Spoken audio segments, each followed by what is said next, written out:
let me move over into what's going on with these schools, because it honestly, it inspired me to start doing a deeper dive on recent articles and different things that's happening within our school system. And they saying that truancy is an issue, that kids, once they start getting to a certain age, they don't even go to school anymore.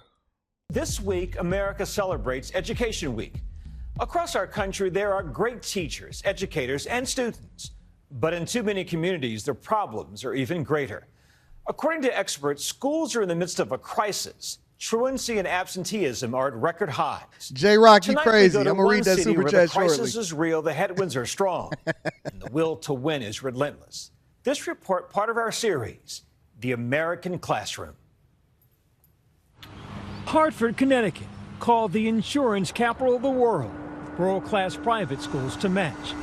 That's one Hartford. We rode around the other. Our tour guide, a native son, a product of Hartford Public Schools. So this is a ride-along. This is when we take people out in the community to show them kind of like what we do. But normally, for me, this is me doing street engagement. Street engagement? Yeah. So normally I would drive through the neighborhoods, find young people, engage them in conversation. At age 49, Diego Lopez bears the scars of his schooling. What happened to your finger? Oh, so I was shot. You were shot? Yeah, I'm a 4-time gunshot victim. Where? All over my body. Be specific.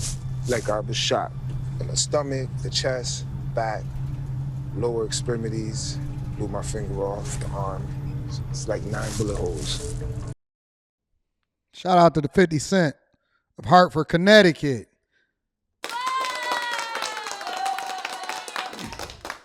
Not driving around with 9 fingers.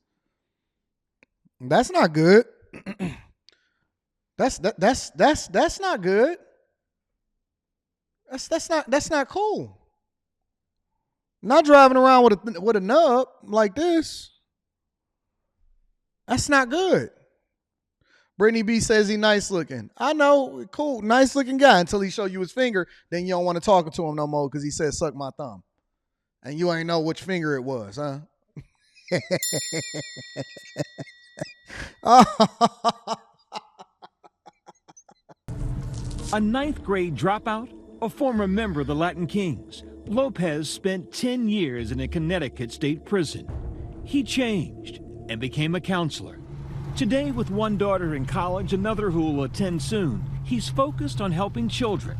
The hard streets of Hartford, his office. We're in what you describe as the trenches. We're in the trenches. We at risk.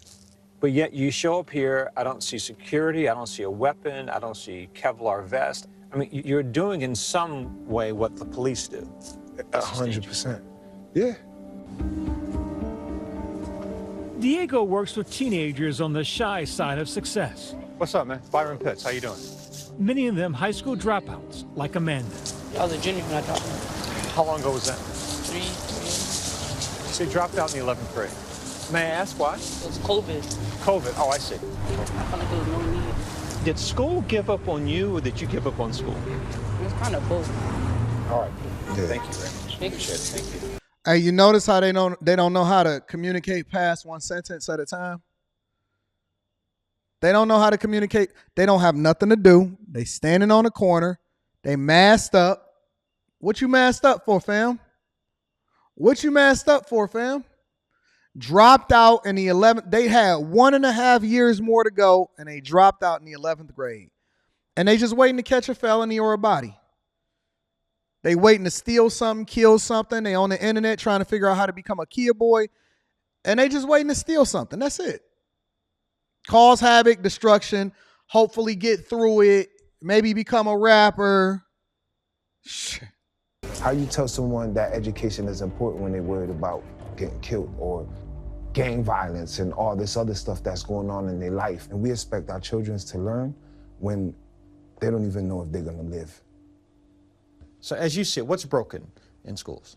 I don't think, our kids think education is as important as it was before. I think our schools are just straight up just failing our kids. Those are hard. Now, you hear it? He said he thinks that the schools are failing the children. as much as we have to give this brother respect for riding around and being a community advocate and speaking to the youth, it's not the schools, it's the parents, it's the culture, it's the things that schools are not there to babysit and chase people's kids around. That is not what it's for. As much as we want to give this brother credit for being a community advocate, schools are not there to chase your children around. That is not their job. It is not their job in order to force your kid to come in there and learn and to create a better environment than you got at your house. That is not their job. We have the blind leading the blind straight down into an alcohol river. What is wrong with y'all and that y'all are blaming it on the schools, the police? They give you an opportunity to learn. It's your fault that y'all schools is messed up. It's your fault that y'all neighborhoods is tore up. It's your fault that y'all don't call the police when somebody rob each other. It's your fault that y'all keep using no snitching in order to validate the fact that you don't want to do your job within your own neighborhood. Then you want to say, I had a guy, somebody sent me an email of a guy that was talking about me. He said, Anton ain't Detroit, Anton this. Why? Because I want to do it the right way and I want to pay my taxes and I don't want to get shot. He ain't no thug. You're right. I never wanted to be a thug. I always wanted to be a righteous guy, a church guy.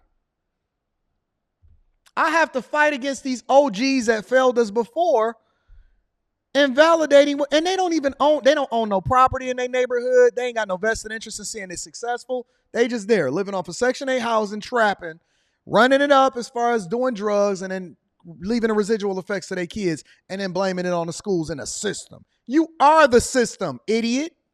Truths in Hartford. In cities and poor communities across America, many desperate children feel like no one cares if they're in school, so they stop going. It's supposed to be your parents. Working hard enough? Should I just give up? I wouldn't be as motivated as I was before, and I would start skipping. You went got that haircut though. You make sure you hit the barbershop every week though, big dog.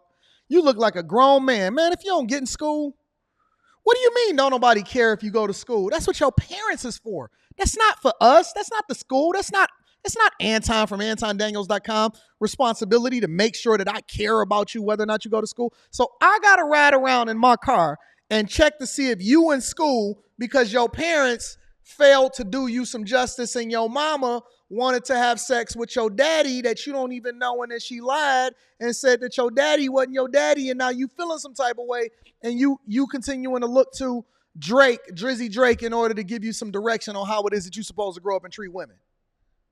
It's your parents' fault. It's your culture's fault. Going to school started to become a big struggle for me when I started to struggle with my mental health. Children reaching a breaking point. Since the pandemic, students have disappeared from schools in alarming numbers. Over a quarter of all U.S. students, K through 12, miss 10% or more of school. They're considered chronically absent. The education system is working for some and not for others. And COVID-19 really, I think, exacerbated a lot of the challenges that we saw around educational inequality and disparate outcomes among different groups of children.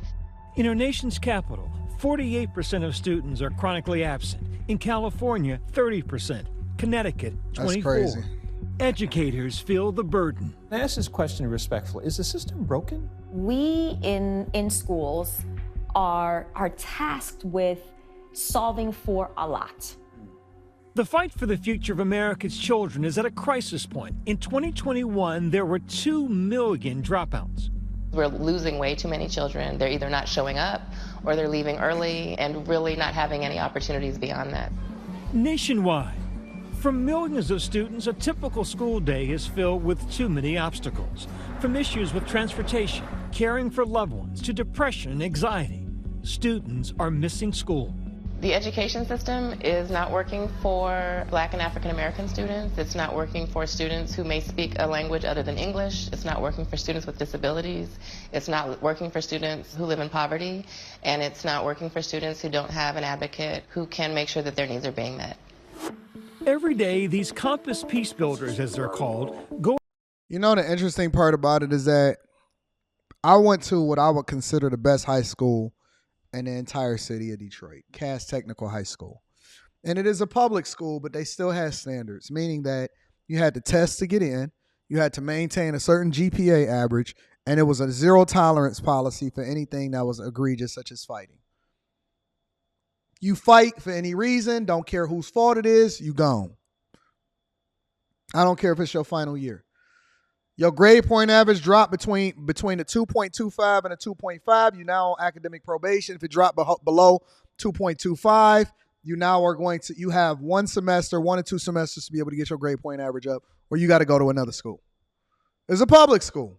And you got to remember, I came from a private school. And interestingly enough, all of us, because the school is downtown and very few people actually lived downtown and went to school there because it is the largest high school in the city. Interestingly enough, everybody came from all over the city. Now, we got one of the biggest cities as far as square footage or mileage in the entire United States of America. What was that? Come on in. You can come in.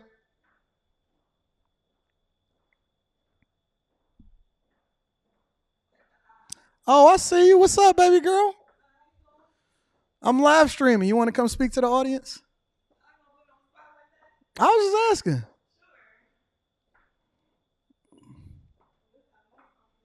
You like it in here? You work on the second floor? Yeah, we moving up here. It's over 2,200 people in here. You want to say hi to them? What up, though? You could chill. You could have a seat somewhere. So, but anyways, when we were growing up, hold on 1 second. Let me make sure I get this together for y'all.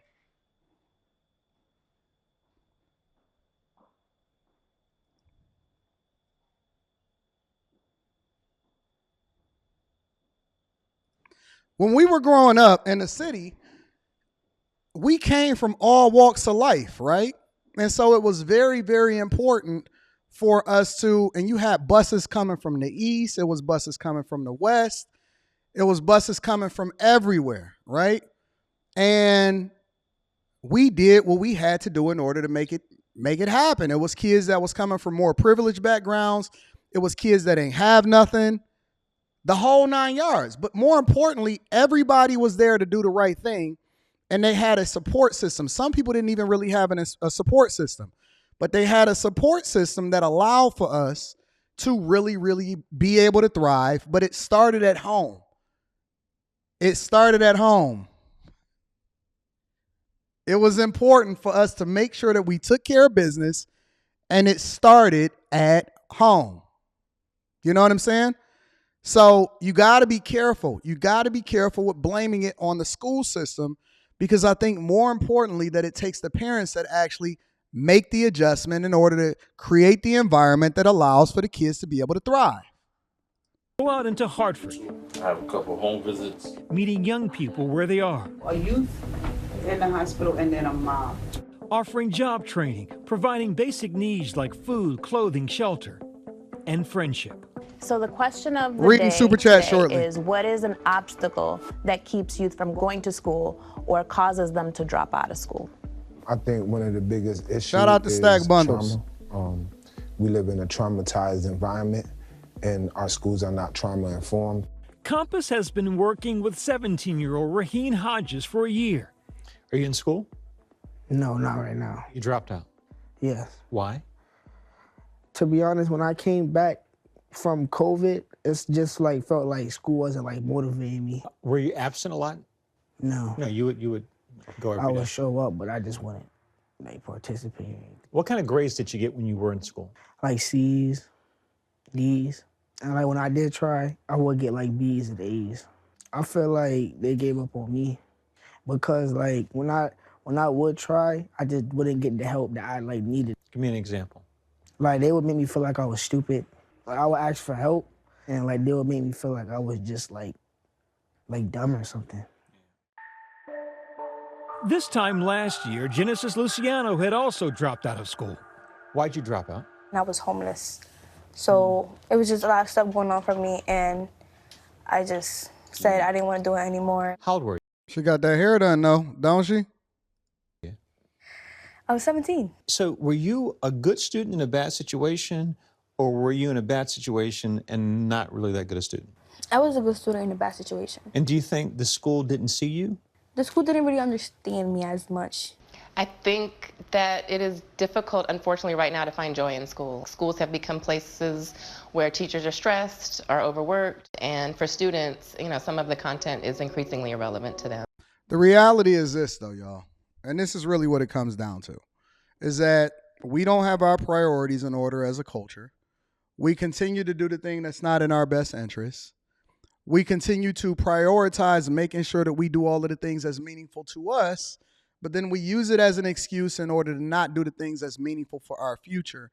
And you have to leverage the blame to make sure that you hold the people accountable that's responsible, and it's the parents and it's the culture. That's just the facts. It's the parents and the culture.